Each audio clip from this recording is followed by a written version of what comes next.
Fala galera, tudo bem com vocês que estão aí na sua casa de vocês, que estão nos assistindo aí mais um Pod Cristão. Estamos aqui hoje mais uma vez para a gente poder estar gravando a nossa lição 8 de hoje. E antes da gente começar a nossa lição, queria dizer que o meu co-host, que é o Wellington, ele não pôde estar aqui presente mais uma vez, por questão de trabalho, né? Não deu tempo de chegar para a gente poder estar fazendo aqui essa gravação. E também vou apresentar aqui duas pessoas que já veio aqui alguma vez, pelo menos uma vez elas já vieram, e elas estão nos prestigiando novamente. São duas mulheres bonitas, mulheres bem trabalhadoras para Cristo, e estarei apresentando primeiro a Aninha. Ela faz parte, ela chama Ana Carolina, tá, gente? Aninha, para quem já conhece há mais tempo, e quem ela deixa falar também, né? Mas ela faz parte lá da Igreja Central aqui de Barretos. Ela está envolvida ali no Ministério Jovem também, ela está envolvida ali nas questões da igreja. Da outra pessoa, nós temos aqui a nossa Elisângela, que também faz parte ali da Igreja Central de Barretos. Ela é a nossa regional, né, da jovem, né, regional jovem, então ela cuida de Barretos e região aqui. Ela também faz parte ali do Ministério Jovem, está envolvido ali, né, porque se é regional jovem, está incluso ali.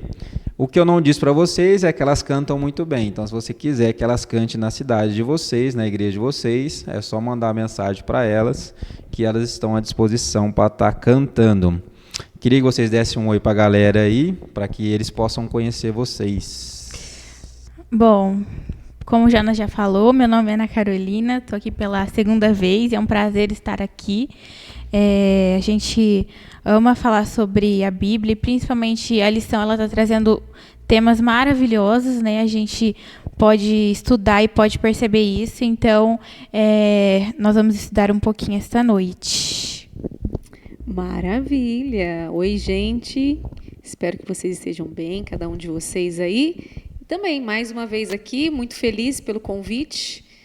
Que bom que estamos juntos, abrindo um pouquinho aí a palavra de Deus e aprendendo um pouco mais. A lição, como a Aninha já disse, realmente ela está trazendo assuntos importantes e desafiadores para a gente quando a gente coloca no nosso dia a dia, na nossa vida. E talvez até alguns assuntos conhecidos, né? Mas que faz a gente refletir, que faz a gente pensar. Estou muito feliz. A gente fica até, a autoestima vai lá em cima, né? Porque o Jonas elogia tanta gente, a autoestima dá uma subidinha assim. Mas vamos lá então, galera, vamos todo junto aí. Vamos lá então, antes da gente iniciar a nossa lição, nós temos a nossa oração que vai ser feita pela Aninha. Isso, vamos orar. Pai querido, Pai amado, muito obrigado, Senhor, porque o Senhor tem cuidado de nós. Obrigado, Pai, porque o Senhor nos dá a oportunidade de estudar mais um pouco sobre Ti. Pai, nos dê entendimento para que nós possamos entender e colocar em prática na nossa vida também. Continue conosco, em nome de Jesus que nós te pedimos. Amém. Amém. E a nossa lição desta semana é o título A Sombra da Cruz. E como a gente já está começando a melhorar um pouco, nós temos a nossa tirinha na tela aí para vocês. Aí sim. E vocês podem estar observando que nós temos uma imagem. E dentro dessa imagem nós temos a ilustração de Cristo e nós temos uma pessoa. Não vou citar o nome dessa pessoa, porque nós iremos falar um pouco sobre ela também, mas ali nós temos uma sombra de uma cruz. E também nós estaremos entendendo o porquê desse título também, A Sombra da Cruz. Nosso texto-chave é João 12, então nós estaremos embasando dentro de João 12 ali. Então, se você não tem a nossa lição, que é a lição dos jovens da Igreja Adventista, você pode pegar a sua Bíblia, abra ali em João 12, que nós estaremos explanando esse capítulo.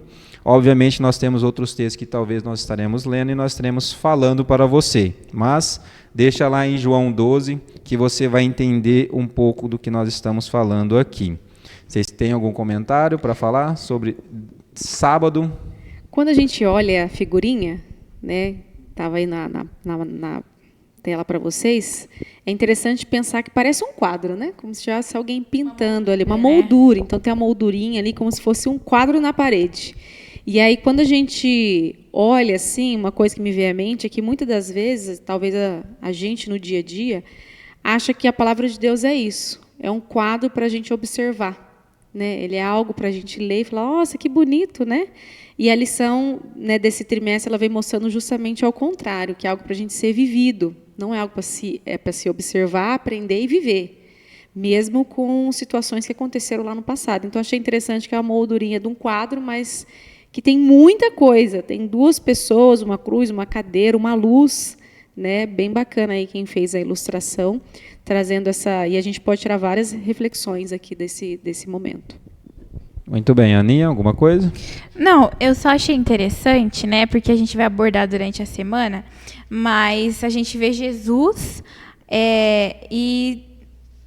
aqui é uma pessoa, né, ajoelhada aos pés de Jesus. E o que deveria refletir aqui? Era a mulher aqui ajoelhada, mas não é algo que reflete, né? A gente vê aqui refletido uma cruz. Então, é o que a nossa lição vai explanar ao longo da semana. Muito bem. Nós já vamos passar para domingo aqui, onde diz assim, preparando-se para o fim. Então, o que diz aqui sobre domingo? O contexto de João ali, desde o 1º capítulo até o 4º capítulo, começa o ministério de Cristo. E depois nós vamos explorando mais a questão de Cristo ali, ele fazendo o seu ministério, revelando ali Cristo, revelando Deus. E obviamente isso vai resultando em quê? Nos conflitos. Então no capítulo 5 e 7 nós entramos nesses conflitos. Os conflitos eles vão ficando cada vez maiores. Por quê? Porque os milagres que Cristo foi fazendo foi de uma certa forma trazendo para aquelas pessoas uma intriga. Vamos colocar como intriga.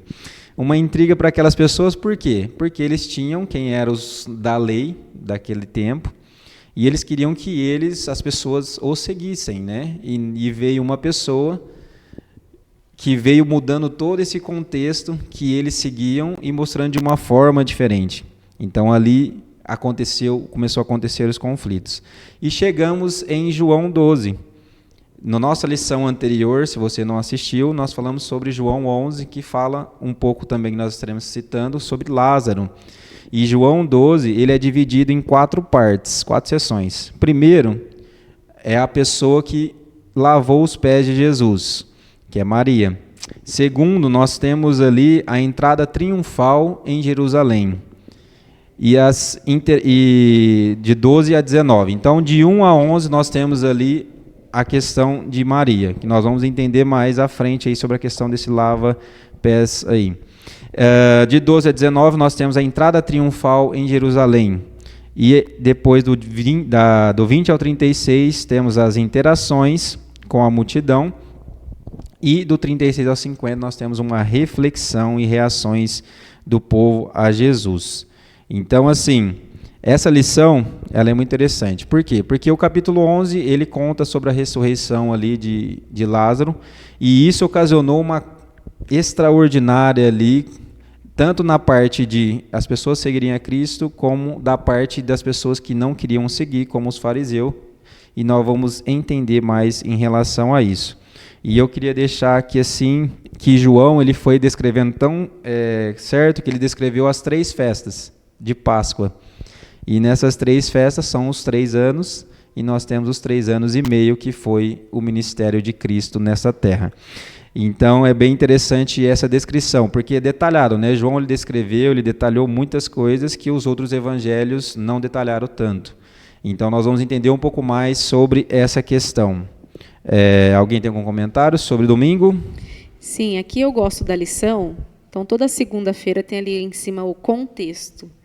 E aí o que eu acho mais interessante é que a lição ela é tão organizada que faz você pensar, nossa, é mesmo. Então a lição ela separou ali os dias, né? E aí, como você já falou, e a história de João também. E talvez quando a gente está lendo a Bíblia, corrido ali, a gente talvez não pare para refletir sobre isso. Mas o que me chamou mais atenção nisso tudo e fez eu refletir outras coisas é em relação ao tempo. 3 anos e meio o ministério de Jesus. Quanto tempo será que eu estou na igreja? Quanto tempo que eu estou envolvida? Quanto tempo? E aí, quando a gente fala de Lázaro ali, Lázaro era um amigo de Jesus. Ele era um dos amigos mais próximos de Jesus. E aí me fez eu refletir com as seguintes perguntas, eu até anotei aqui para não esquecer. Quanto tempo será que eu tenho de amizade com alguém e eu não, talvez, falei de Jesus para essa pessoa, ou não estudei a palavra com ela? Eu tenho vários amigos, mais de 3 anos, que eu nunca sentei para poder estudar a Bíblia, sabe? A gente talvez troca uma ideia, sabe que a gente é da igreja, a pessoa também frequenta outra igreja, mas assim, sentar mesmo, né, como a gente está fazendo aqui, e explanar sem placa de igreja, vamos dizer assim, explanar a palavra de Deus. E aí, às vezes, a gente fica pensando, será que a gente não tem tempo? A parte filosófica, né? Será que a gente não tem tempo ou a gente não sabe aproveitar o tempo que a gente tem com as pessoas, né? Hoje a tecnologia está muito aí na palma da mão, e aí é comum a gente ver aqueles momentos de estar todo mundo junto e cada um usando o celular, né? E aí me fez eu refletir bastante sobre isso. Quanto tempo que eu estou disponível para os meus amigos e quanto tempo Jesus esteve aqui nessa terra e olha tudo que ele fez. Claro, ele era Deus, estava com Deus, mas a gente sabe que Deus também pode nos usar hoje, né? E será que eu tenho, assim, 3 anos, quantas grandiosidades Deus fez, principalmente para os seus amigos, para os próximos? Será que eu estou conseguindo refletir Deus na terra usando isso? Né? E fez eu pensar um pouquinho sobre isso aí. Aninha? Eu acho que Elis falou tudo já. Olha, nem começa, já começou. A Anne. Eu falo bastante mesmo, mas eu falo assim, cada um vai ter uma visão diferente da lição, né? E aí, quando eu peguei para... Eu li a lição, mas quando eu peguei para estudar, para a gente vir aqui, eu falei, nossa... Aí eu lembrei de vários nomes de amigos, né? Não vou falar todos aqui, mas que não são, né, não professam a mesma fé que eu. Eu falei, eu acho que eu nunca sentei, falei, né, sabe, da Bíblia, assim, da fé. A gente, estou orando por você, está doentinho, o filho está doente, meu filho está doente, não vou orar, e a gente ora, mas parar para poder estudar a Bíblia com um amigo nunca aconteceu. E aí fez eu refletir, sabe? Deu uma incomodada. É muito interessante, né? Porque o estudar nos envolve a aprender. E as lições que vem passando durante esse trimestre está ensinando muito isso. Cada fase, cada ponto do ministério de Cristo ali, tudo tem um envolto. Qual que é o envolto? Tudo levava ao final, que a gente vai entender também um pouco mais sobre isso. E, sem mais delongas, nós vamos para a nossa segunda-feira com a Aninha, que ela vai falar um pouco mais. Isso, a parte de segunda-feira, ela enfatiza muito a história de Maria, né? Quando ela vai aos pés de Jesus e ela chora aos pés de Jesus e aí depois ela seca os pés de Jesus com os seus cabelos, né?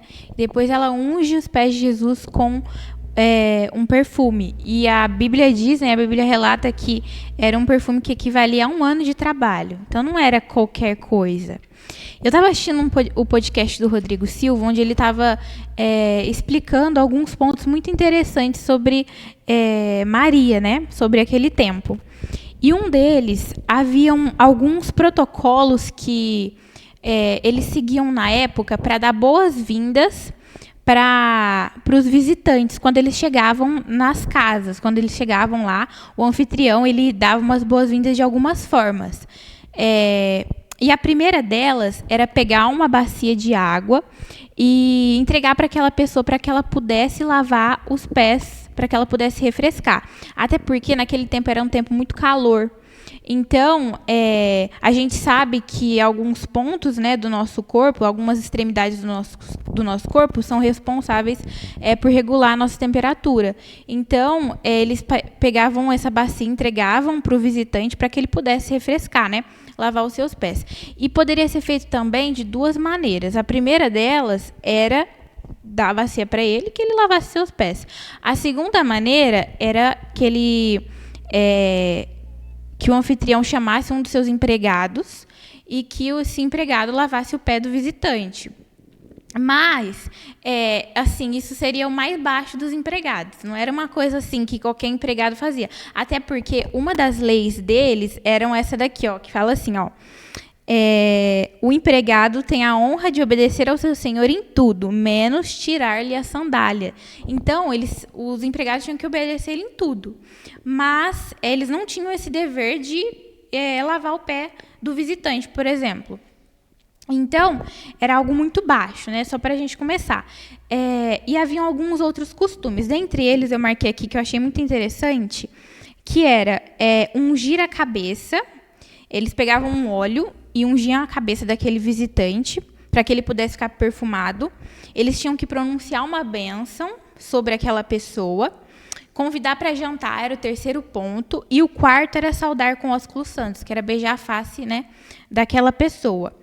E a gente vê naquele jantar de Jesus com aquelas pessoas, que com Simão, né, que foi o anfitrião, que Simão ele não cumpriu quase nenhuma desses protocolos aqui. Foi só um, que foi chamar Jesus para jantar.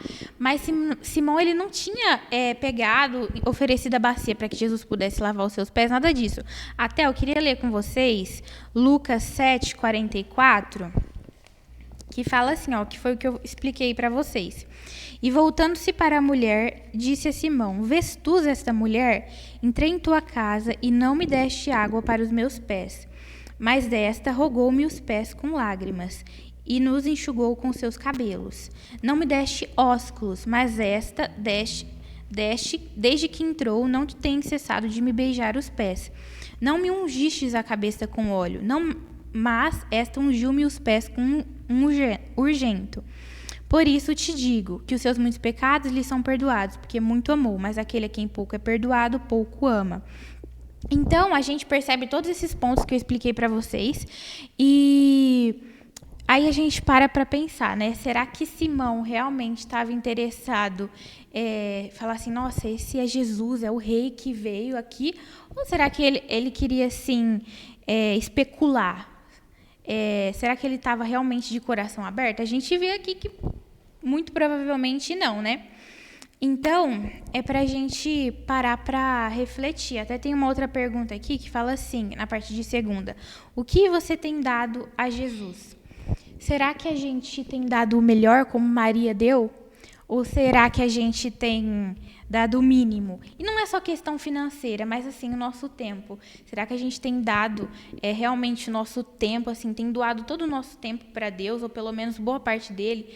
Eu acho que é isso, a parte de segunda. Deixa eu dar uma de defensor aqui, defensor dos oprimidos. O ponto focal aqui é Maria, né? A lição ela trata justamente o amor extravagante que Maria teve e tudo que ela ocorreu ali. Só que quando a gente pega para poder ler o texto bíblico, a gente também ouve um pouco da história de Marta, né? E o que me chama um pouquinho de atenção é que hoje a gente tem um pouquinho mais de conhecimento de temperamentos, né? Nós aqui na nossa região nós fizemos aí alguns cultos jovens falando dos temperamentos e da importância. E a gente vê que tem vários tipos de temperamentos aqui nesse relato. E aí me chama a atenção também Marta, porque normalmente Marta é interpretada como aquela que não queria ficar ali com Jesus. Mas quando a gente tem essa noção, posso estar equivocada, né? É uma coisa que eu pensei, quando a gente olha um pouquinho, vê que o ato de servir de Marta era diferente de Maria. Porque Marta ela serve com serviço. O ato de amor dela é o serviço, diferente de Maria. Tanto é que Jesus chama Marta para ficar junto com ele. E aí me chama a atenção justamente nisso que a Aninha leu aqui. O que você tem dado a Jesus? Porque assim, hoje nós temos várias formas de servir a Cristo, várias. Mas nem sempre a forma de eu servir a Cristo é o serviço de adoração. Então, às vezes eu posso estar lá na igreja, cantando, falando, pregando, agindo, mas será que eu estou adorando? Então, é nesse ponto que Jesus fala assim, Marta, vem aqui, senta aqui junto comigo, igual está fazendo a Maria, porque ela está me adorando e você está me servindo. E aí, o ponto é justamente que eu tirei de conclusão é isso. Será que, quando eu vou à igreja, eu estou servindo, que é muito importante, ou estou adorando? Então, cada um de nós, acho que a gente tem esse papel a cumprir, não como obrigação, mas como amor. Então, uma coisa eu vou servir a Cristo. Eu tenho uma vida, eu vou dedicar meu tempo, meus recursos, enfim. Nesse momento, eu vou adorar. Então, quando eu estou aqui em adoração. E quanto tempo nós estamos dedicando para prestar culto a Deus em adoração, não só em serviço, né? E aí fica esse amor extravagante aí, não é só em serviço, mas também em adoração. Sim, muito interessante. E lembrando, né, Maria, que nós estamos citando aqui, não é a mãe de Jesus, é uma outra Maria, que fazia parte ali do cotidiano de Cristo. Ele amava essa família, então a família era composta por Maria, Marta e Lázaro. Marta, igual a Elisângela falou, no capítulo 11 tem uma descrição dela muito bonita. Se você quer saber, nós citamos na lição anterior. Está no capítulo 11 ali, e ela demonstrou a sua maior fé quando Cristo chegou para ressuscitar Lázaro. Então é muito interessante essa fala dela, porque foi igual a Elisângela expressou muito bem sobre a questão de Marta. Então, se você quer saber, assiste a lição anterior, que você vai entender e vai falar assim, vixe, Marta também tinha um papel muito importante. E, sem mais delongas, vamos para a nossa terça-feira com a Elisângela agora. E aqui o tema vem ensinando as multidões, então chegou a hora de ensinar a multidão, fazer com que a vinda do Messias fosse anunciada e reconhecida em todo canto. Porque uma boa parte do ministério de Jesus era por onde ele passava. Era ali junto com os seus discípulos, recrutando pessoas, encontrando, fazendo milagres. E então, de fato, chegou agora em João 12, 20, que nós vamos ler, que é, de fato, esse momento de anunciar e reconhecer a vinda do Messias, propriamente dito, né? Porque ali a gente tinha algumas situações acontecendo, se você quer saber exatamente, como o Jonas já disse aí do capítulo 11, então você também pode ler o capítulo 12. Então, vou ler aqui o capítulo 12, o versículo 20 até o 26. E na minha versão diz o seguinte: Ora, entre os que foram para adorar durante a festa, havia alguns gregos, e estes se dirigiam a Filipe, que era de Betsaida de Galileia. E lhes pediram: Senhor, queremos ver Jesus. Filipe, dizendo-lhe a André, e André ao Filipe, e comunicaram a Jesus. Então Jesus se dirigiu a eles, dizendo: É chegada a hora de ser glorificado o Filho do Homem. Versículo 24. Em verdade lhes digo, se o grão de trigo cai no chão, não morrer, fica ele só, mas se morrer, produz muito fruto. Quem ama a sua vida, perde-a, mas aquele que odeia a sua vida neste mundo, irá preservá-la para a vida eterna. Se alguém lhe serve, siga-me, e onde estou, ali estará o meu servo, e se alguém me servir, o meu Pai o honrará. E aí, depois desse relato, eu venho com a frase que eu acho que pega a gente em todo dia a dia. O Pai honrará a todos que o servirem, que o seguirem, que estiver com Ele. E será que no meu dia a dia eu estou com Cristo? Quer dizer, a gente quer as bênçãos, né? A gente quer, Senhor, por favor, manda as bênçãos. Esses dias a gente estava orando aí por chuva, e agora que tem muita chuva, um monte de gente reclamando que tem chuva. É assim que funciona o ser humano, né? A gente quer que venha na nossa medida, na nossa régua, né? Mas não é assim que funciona. Então, será que nós temos medo de separar-se do Pai? Será que tem medo de separar do Pai? Porque quando a gente tem medo de separar do Pai, a gente não tem algum tipo de atitude. Vamos voltar aqui para a vida dos jovens, né? Se a gente tem medo de separar do Pai, eu não vou comer alguma coisa que o Pai não agrada, eu não vou assistir algum tipo de conteúdo que o Pai não agrada, eu não vou, por exemplo, ter uma conduta que o Pai não agrada, eu não vou me vestir de algumas roupas que não agradam o Pai. Então, o ponto aqui que eu achei interessante de ensinar nas multidões era o legado que Jesus iria deixar. E aqui tem um trechinho que fala o seguinte: Jesus ficou profundamente angustiado com a iminência da sua morte, o que é compreensível, porque ele temia separar-se do Pai. Mesmo assim, ele não orou pedindo que escapasse da terrível provação. Ele decidiu não recuar, mas disse: foi precisamente este propósito que eu vim.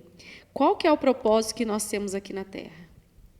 Por qual motivo eu estou aqui? Por qual motivo eu vou na igreja?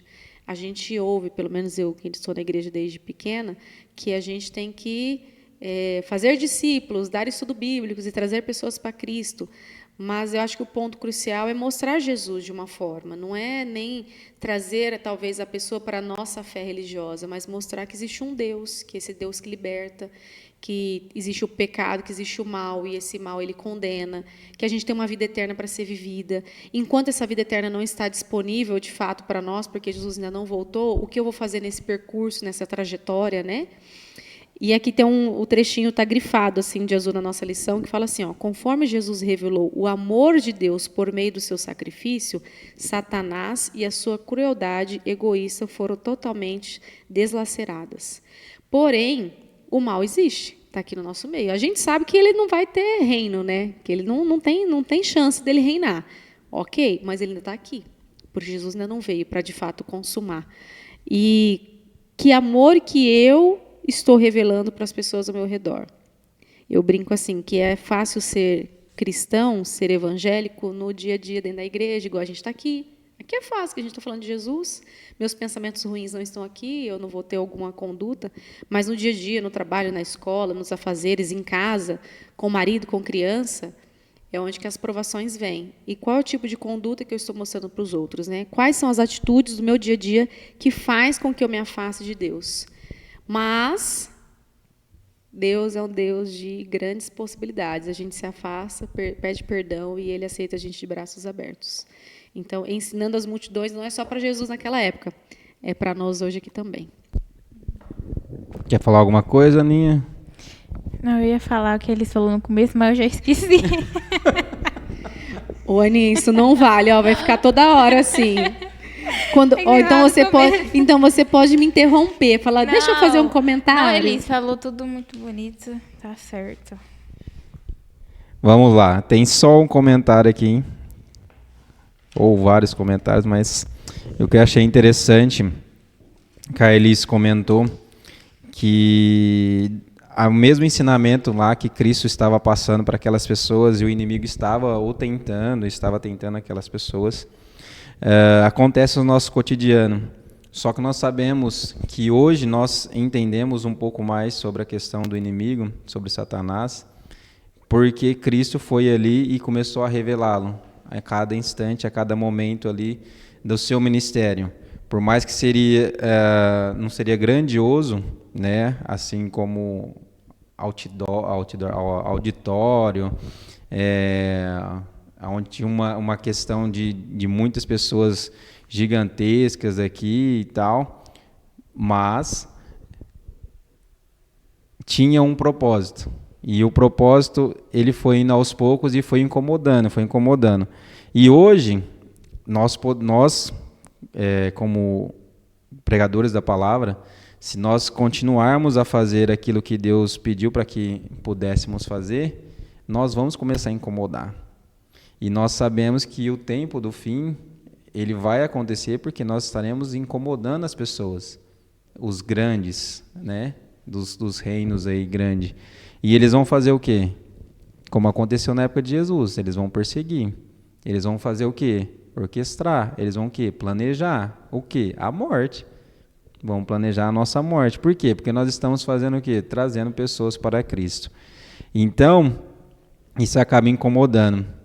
Mas assim, da mesma forma que Cristo revelou o amor de Deus para aquelas pessoas naquele período, e ao mesmo tempo ele mostrou como Satanás era, o egoísta que ele era, e começou a desmascarar ele, e as pessoas começaram a entender, mas mesmo assim as pessoas ainda quiseram crucificá-lo. Então vamos dar continuidade aqui na nossa quarta-feira, nosso momento hipertexto. Temos várias perguntas aqui que eu achei interessante. Uma pergunta foi: que tipo de emoções você acha que Jesus teve ao perceber que sua morte estava próxima? Aqui nós temos o texto bíblico que está João 12, 27, mas para que você possa pensar aí na sua cabeça, que tipo de emoções você acha que Jesus teve ao perceber que sua morte estava próxima? Como um ser humano comum, vamos colocar que eu fosse Jesus, só colocar, gente, ilustração, vocês não cortam o vídeo aí e falam que eu sou Jesus, não tem nada a ver. Rapaz, o medo que ia dar, você vai morrer, filho. Você corre ou fica? Eu acho que tem que ter uma comunhão muito grande com Deus, ao ponto de você falar assim, não, tudo bem, vou morrer, mas está tranquilo. Mas o duro é você falar isso, né? Ainda mais você sabendo, porque assim, nós sabemos que Jesus sabia o peso que ele ia carregar. Ele não sabia, talvez, o tanto que era esse peso, mas ele sabia o peso que ele ia carregar. Só que você saber que você está chegando à sua morte, que o povo já está fazendo o planejamento, você vai morrer, e você vai morrer de verdade. Então, eu acredito que você saber sobre isso requer que você tenha uma íntima comunhão com quem? Com quem te criou e que você tenha certeza que aquela pessoa ela é a certa, né?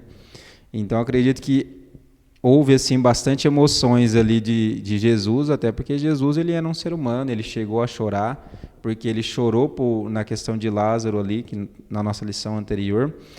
Por que ele chorou ali também? Ele chorou não só por Lázaro, mas ele chorou também porque ele sabia que aquelas pessoas que estavam ali, alguma daquelas pessoas iriam falar para ele ser crucificado. Então ele estava chorando por isso também.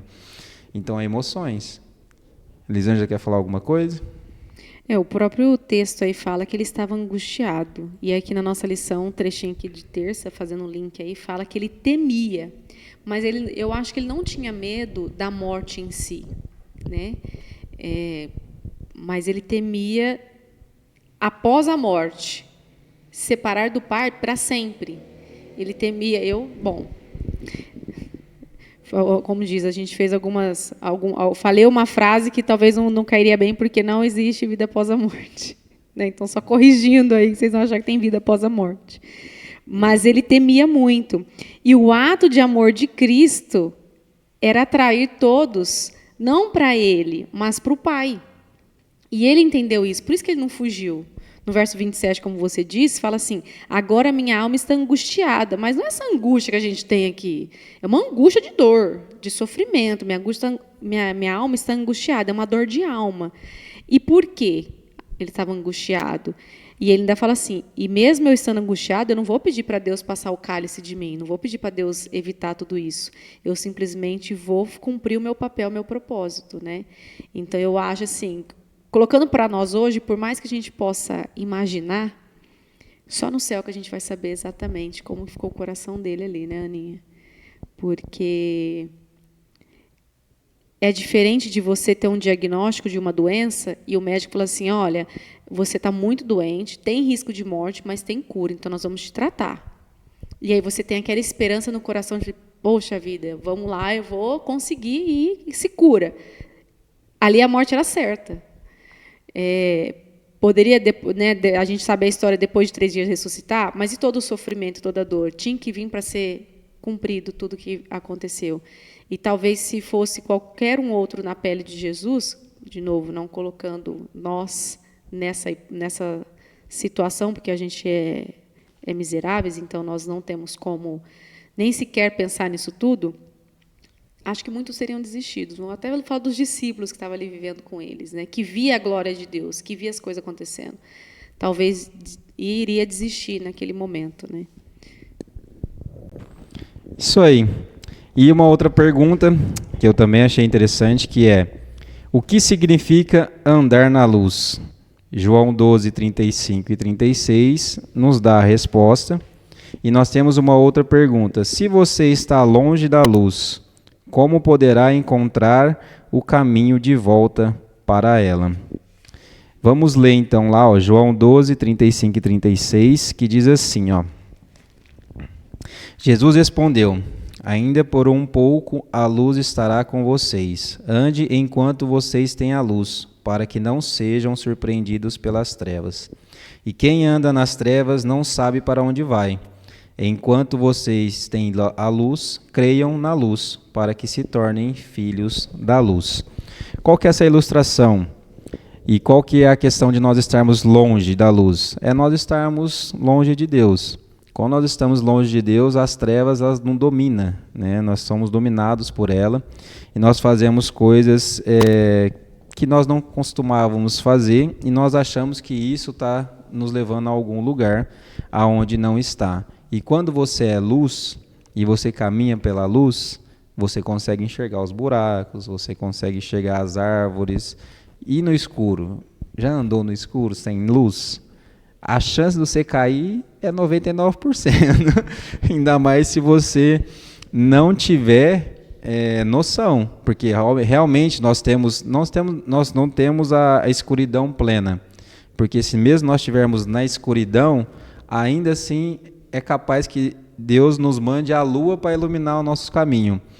E porque a lua, ela ilumina bem, se você estiver num lugar bem escuro e a lua estiver cheia, ela vai iluminar e você parece que você está usando a lanterna do celular, alguma coisa. Mas na escuridão plena, já tentaram andar? Deve ser muito difícil. Então, assim, andar na luz requer que você conheça, que você sabe o trajeto que você está indo, o caminho que você está seguindo. Então, isso que é interessante. Então, se você está longe da luz, volte. Como que você pode encontrar o caminho de volta? Estudando a palavra dele, procurando alguém que possa te ajudar nesse momento, porque às vezes é um momento difícil, mas com a ajuda de alguém você consegue chegar, porque sozinho é mais difícil. E, fala aí, Aninha. Não, eu só achei uma parte desse texto que o Jonas leu interessante, que fala assim, a luz ainda está convosco, ainda está convosco. E no outro versículo fala assim, enquanto tendes luz. Ou seja, a luz também se aplica à Bíblia, né? E a gente sabe que a gente hoje tem a Bíblia, tem quantas Bíblias a gente quiser ter, a gente tem várias em casa, às vezes nem usa, mas será que a gente vai ter isso para sempre? Será que a gente já vê até em outros lugares onde o evangelho não pode ser professado, né? A gente vê isso. Então, a gente precisa ler, porque vai ter uma hora que vai ser tirado. E se a gente não tiver alicerçado, se a gente não tiver estudado, a gente não vai lembrar. Como a gente vai lembrar de uma coisa que a gente não estudou? Então, a luz vai ser tirada, a Bíblia vai ser tirada. Então, a gente só vai lembrar, a gente só vai conseguir caminhar realmente se a gente tiver alicerçado, se a gente já tiver estudado. Eu achei um ponto interessante. Muito bem. E como nós temos na nossa quarta-feira, nós temos a nossa rede semântica. E a palavra de hoje é salvação. E aí? O que vocês entendem ou que vem à mente de vocês quando você ouve salvação? Acho que não é muito difícil, não. Eu vou colar aqui. Na última frasezinha ali de terça, fala assim, ó, o supremo ato de amor de Cristo atrairá todos a Ele através da salvação. Então, a salvação é um amor de Cristo. Foi a forma com que Cristo deixou aí que as coisas acontecessem para nós, né? Se a gente não tivesse o plano da salvação, a gente não estaria aqui, né? E aí complementa com a tirinha, né, gente? Que a gente viu a tirinha lá da pessoa ajoelhada aos pés de Jesus, né? E aí o que tinha? Qual que era a sombra? A cruz. Então foi a justificação. Então quando eu vejo a salvação, eu penso muito assim, na justificação e também na esperança. Porque, assim, gente, às vezes eu fico pensando, e se a nossa vida se resumisse a isso, né? E se a gente não tivesse esperança nenhuma, como a gente viveria? Eu acho que seria muito triste. Então eu vejo a salvação, acho que é a nossa única esperança, né? Então é isso, eu acho que... Eu coloquei aqui, ó... Não mudou nem para vocês falaram. Ó, deixa elas ver de novo. Mas aqui eu coloquei como salvação, coloquei felicidade, alegria. E eu coloquei uma palavra que eu achei que isso me leva bastante para mim mesmo, que é que honra. Que honra eu poder ser salvo por Deus, porque o Jonas, coitado, pecador como esse. Vamos aproveitar e puxar o gancho aí para a galera que está assistindo. Você já agradeceu a Deus por você ter a oportunidade de conhecer a palavra? Né? Porque eu, por exemplo, eu nasci num lar cristão e hoje eu estou na igreja, hoje eu sigo essa fé por opção mesmo. Mas você já agradeceu a Deus por ser um privilegiado por isso? Né? Porque tem tantas pessoas que nunca nem ouviu falar de Jesus. Talvez não na nossa realidade aqui, no nosso mundinho fechado, mas não viveu a experiência de sentir, de se emocionar, de se entregar, de adorar. Então é um privilégio mesmo, é um grande privilégio. Então vamos lá. Quinta-feira com vocês agora. Quinta-feira fala um pouquinho aí do fim do ministério público de Jesus ali, né? E ali, bem no iniciozinho da nossa lição, eu sei que a galera usa muito a lição online, né, no virtual, no celular, mas a lição física tem várias coisas a acrescentar mais aí. Tem a parte da resenha, tem a parte de discussão em classe, tem o Pense, tem um QR Code para você explorar outros textos, enfim, tem os testemunhos, tem muitas coisas. Então, aqui, ele fala assim, ó, João abordou dilema citado em alguns textos de Isaías. Eu vou falar para você, então, se você quiser aprender um pouquinho mais, está lá em João 12, do versículo 38 ao 41, e também lá em Isaías 53, 1, Isaías 6, versículo 10 e 11. Então, o primeiro texto se refere à predição de que o povo não creria em Cristo. Então, o primeiro texto ali dá essa ideia. E o segundo apresenta uma explicação para isso. Os olhos e o entendimento do povo estavam endurecidos. E aí tem a partezinha que está destacada que, de novo, faz a gente refletir um pouquinho mais. Aceitar a Cristo envolve um custo que muitos não estavam dispostos a pagar. E aí, vamos fazer um parênteses. Muitos de nós não estamos dispostos a pagar. Porque, de fato, servir a Cristo e estar em comunhão com Ele tem um preço. Não é um preço caro, mas é um preço de renúncia. É renunciar ao eu, é você tentar ser uma pessoa melhor, é você deixar de ir para uma balada, é você deixar de ter algum tipo de vício ou, enfim, algum tipo de conduta, é você deixar, vamos falar aí que eu tive uma conversa recentemente aí com uns casais casados, uns jovens casados. É você deixar de ter uma promoção no trabalho porque aquela promoção fere alguns princípios que Cristo não gostaria. Então, quando a gente aceita Cristo, envolve alguns custos que hoje a gente talvez também não esteja dispostos a deixar, né? Exatamente. E até tem uma parte da lição que eu achei muito interessante que fala assim, os olhos e o entendimento do povo estavam endurecidos.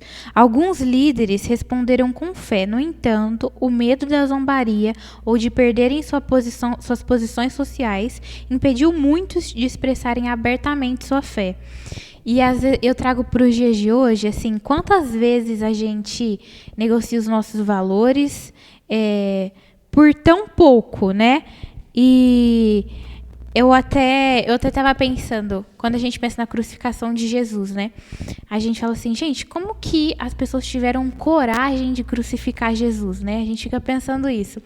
Mas por tão pouco a gente negocia a nossa fé. A gente deixa de falar alguma coisa porque a gente está numa roda de amigos e fica com receio do que as pessoas vão pensarem. Então, a gente pensa tanto na crucificação de Jesus como algo tão ruim e tal, mas tão pouco a gente não faz o que o Senhor pede. A gente deixa de falar de Deus por tão pouco. Então eu vejo isso, a gente precisa começar nas pequenas coisas a gente fazer o que o Senhor pede, porque nas grandes vai ficar muito mais difícil, né? Eu acho que é isso. Mais alguma coisa? Interessante que vocês disseram é que Paulo ele enfatizou isso também, né? Lá em Romanos 9, 10 e 11, que vocês podem estar lendo aí, a gente não vai ler porque por causa do nosso tempo, mas assim, ali teve questionamentos também. Então ali a pregação também que Jesus foi fazendo, houve um questionamento. E ali o questionamento, ele teve as perseguições ali e tudo levava ao sacrifício dele. E ali naquela... Eu até esqueci de comentar quando a Aninha falou, que eu achei interessante, que foi quando ali estava com Simão, né? Simão ali naquele jantar, os fariseus estavam todos ali, eles estavam possivelmente especulando, porque eles falaram assim, como que a gente vai conseguir prender esse homem para que a gente possa crucificá-lo, porque a ideia era fazer tudo nas miúdas, né, escondidinho, para que não chamasse muita atenção. E a gente já partindo para a nossa sexta-feira, e nós entendemos agora que assim, derramando amor. Só o título ele já nos descreve o que foi a lição dessa semana. Tanto o amor que Maria demonstrou ali por estar fazendo não é unção, mas fazendo aquele trabalho de lavar os pés de Jesus com as suas próprias lágrimas, e o perfume mais caro que tinha aqui era não sei quantos anos aqui fala na lição, fala que era bastante anos do seu salário para poder comprar um perfume. 1 ano de salário para você poder comprar o perfume que ela derramou sobre Jesus. Então você imagina, ela deu tudo o que ela tinha. E o interessante é que assim, Jesus ressuscitou Lázaro. E Lázaro começou a fazer o quê? Causar problemas para os fariseus daquela época. E o que eles fizeram? Eles não só pensaram na morte de Jesus, mas eles pensaram, falou assim, a gente tem que também matar Lázaro, porque se a gente não matar Lázaro, as pessoas vão começar a segui-lo, então vamos também fazer isso. Então o que acontece? Ele deu oportunidade para essas pessoas. E o porquê que elas crucificaram ele? Porque elas já estavam com o coração endurecido e eles já tinham tomado as decisões deles. Então Jesus poderia fazer qualquer coisa. E eles já tinham no coração deles a decisão deles, que é o que vai acontecer no final dos tempos. Então, se você ainda tem a chance de escolher, escolha o lado certo. Porque depois que você escolheu o outro lado, a sua decisão vai estar tomada. E não vai ser porque Jesus te forçou alguma coisa, foi escolha sua. E quando chegar a hora ali, chegada a hora da glorificação, né? Porque eu citei na lição anterior, mas foi uma ocasião que a gente vai estar lendo mais para frente na nossa lição aí. Não dá spoiler para vocês, mas continue seguindo aí, porque as lições vai chegar no maior evento de todos os tempos que aconteceu naquele período. E como que foi vencido, né? E como Jesus ele venceu a morte através da sua própria morte. E imaginarmos o seguinte, aqui dá um spoilerzinho, que Cristo foi julgado, ele teve como ser um escolhido, e colocaram uma pessoa que era Barrabás, que era ladrão, assaltante, com uma pessoa inocente. E a Bíblia ela fala aqui muito sobre isso, que não tinha acusações concretas para que pudesse ali acontecer a crucificação de Cristo, mas mesmo assim as pessoas o queriam e Pilatos teve que fazer isso. Então assim, foquem na questão excepcional, que é o derramamento do amor. O amor que Maria demonstrou é um amor genuíno, é um amor que Jesus ele reconheceu ali. E aquelas pessoas que estavam ali, elas não reconheceram a grandeza que Maria estava fazendo, mas Cristo reconhece. Então, assim, se você está demonstrando o amor de Cristo para alguém, por mais que tenha pessoas ao seu redor falando para você, ou questionando, ou, sei lá, falando alguma coisa, não se preocupe, porque Jesus ele vai te valorizar. Cristo vai valorizar o seu amor por ele. Então, não foque tanto nas pessoas que vai te crucificar ali, vai te criticar. Foque em Cristo, porque ele é o único que vai saber esse amor que você está demonstrando por ele. Alguém quer falar mais alguma coisa sobre sexta-feira, para a gente poder finalizar? Só puxando aí para o fim mesmo, aqui a gente tem a parte da comunidade, né, que nós estamos na nossa associação, na nossa união, né? E é bom ver os pastores conhecidos aí explanando um pouquinho mais a palavra. E é justamente esse textinho que você finalizou aí, que está falando aqui. Ó. Maria, ela impactou o ambiente, demonstrando o seu amor por Jesus, sem se importar com os julgamentos alheios. Mas, como já mencionado, e como nós já falamos, né, houve gente que não gostou, uma dessas pessoas é Judas, e, contudo, ele foi repreendido por Jesus enquanto Maria foi exaltada. Na vida, eu e você, né, todos nós, temos escolhas a fazer. Ou nos importamos com Deus, ou nos importamos com o que as outras pessoas pensam, né? E, de fato, a gente aqui vai falar assim, claro que a gente se importa mais com Deus, né? Né, Aninha? Você se importa com Deus ou com o que os outros falam? É que, na verdade, na teoria é uma coisa, na prática... A gente se importa com Deus. Mas na hora que a gente vai viver no dia a dia, Aí o olhar daquela pessoa que a gente gosta, ou que a gente simpatiza, ou que a gente tem alguma admiração na sociedade, né? A gente acaba, infelizmente, fazendo com que o Deus nosso, que não é visível, fique por último, e as pessoas que estão nem aí para nós tenha mais valor. Então, acho que fica a reflexão aí da gente colocar Deus em primeiro lugar em tudo, até nas nossas atitudes, nos nossos comportamentos aí. Exatamente. Até tem aqui esse diálogo aberto no final que fala assim: Maria dedicou 1 ano de sua vida para dar este presente a Jesus e muitas vezes não conseguimos dedicar nem algumas horas. O que você acha que devemos fazer para ser mais dedicados a Jesus? Eu acho que, assim, às vezes a gente tem tanto tempo para tantas coisas, para fazer os nossos hobbies, para fazer o que a gente gosta, mas a gente não tem meia hora para estudar a Bíblia, para parar e falar assim, não, eu vou estudar realmente, não vou ler rapidinho e acabou. Não, a gente não guarda esse tempo. E a gente tem tanto tempo para as outras coisas. Então, aqui fala, né, que Maria, o perfume que ela derramou aos pés de Jesus equivalia a 1 ano de trabalho. Então, quanto tempo a gente está dedicando para as coisas de Deus? E eu vejo isso, a gente precisa começar a realmente dedicar tempo para Jesus. Porque acho que é a única forma também da gente estar perto dele, né? E fazer valer a pena esse sacrifício que foi morrer por nós. Eu acho que é isso. Vou puxar aqui a sardinha, aproveitar e falar que eu lembrei dos nossos queridos OIM, né?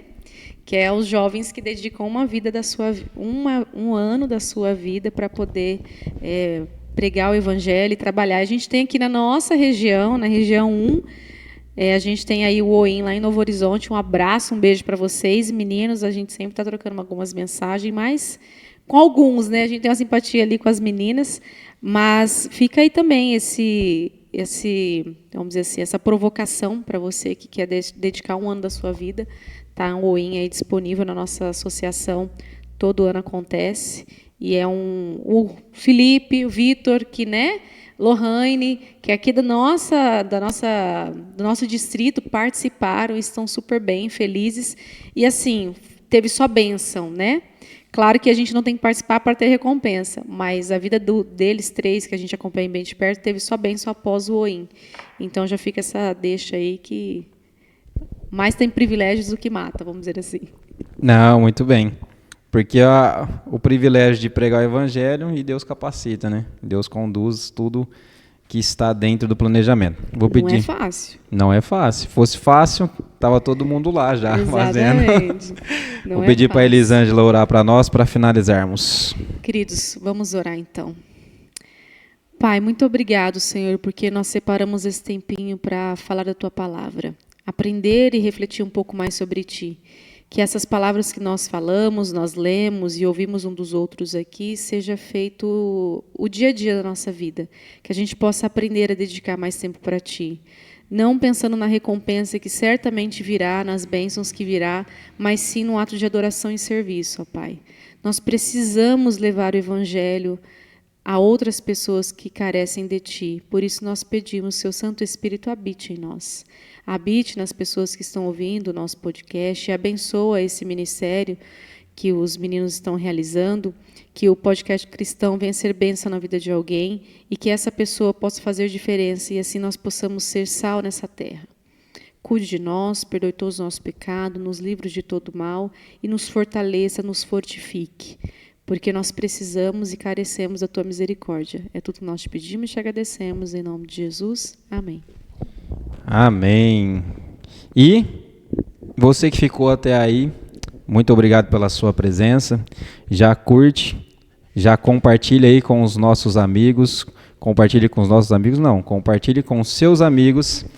Compartilhe aí no mínimo aí umas 5 pessoas que você consegue compartilhar e mais 5 pessoas compartilhem. Assim a gente consegue transmitir aqui essa lição que a gente aprendeu. Se você tiver mais interessado na nossa lição, na próxima nossa lição, lição 9, preparando os discípulos. Se você está interessado em entender o porquê desse título, Preparando os Discípulos, nos acompanhe na nossa próxima lição. Muito obrigado pela sua presença. Obrigado. Ô, cenário novo, hein? Chique, hein? Gostei.